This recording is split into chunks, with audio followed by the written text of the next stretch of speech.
Alright, welcome back everybody to Return of the King, Week 3, Making It Work. You know, a lot of people believe that the best athletes come from the best circumstances, but that's not the case.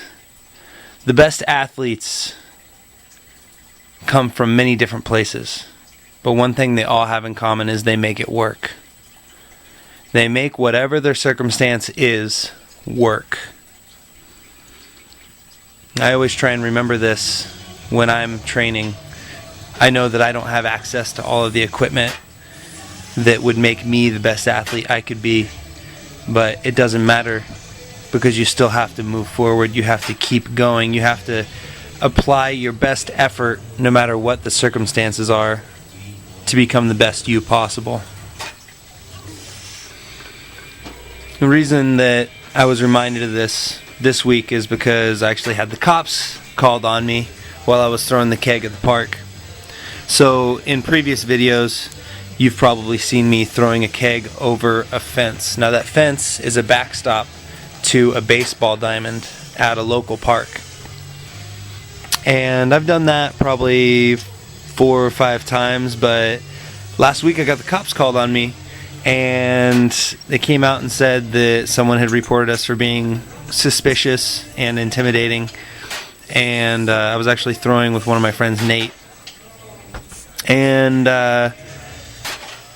yeah, the cop wasn't very nice about it. He refused to shake our hands when he came up, which I understand. You know, they have protocols for dealing with suspicious individuals. But you know, I explained exactly what I was doing, and he basically said, "You guys got to get out of here." And so we took off. Luckily, we had been throwing the keg for a little while, but as you can see right here, I'm throwing the keg a week later with no fence. I'm out in the middle of a field, and you're going to see in the next little video clip that I've spaced the shoes 12 feet apart, and that's because I like to stand about 6 feet away from a 16-foot wall when I'm throwing the keg over the wall.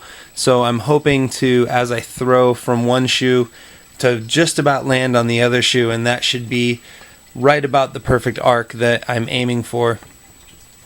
But you know, this is just a good example of making it work. You know, you need to always be intaking information. What am I doing exactly? You don't have to be assessing it during the time that you're lifting, but it's great to have video on what you've been doing. It's great to be able to go back and see exactly what you're doing, see what works better, see what's not working, which is a huge thing that people tend to not assess, is look at what doesn't work for you.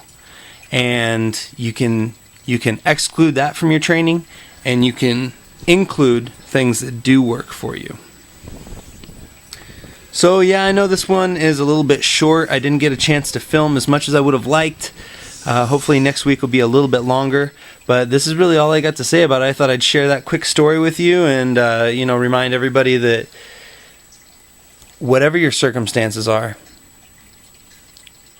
you just have to make it work. If you really want something bad enough, you have to make it work. You can make excuses, or you can make it work. I'll see you guys in week 4.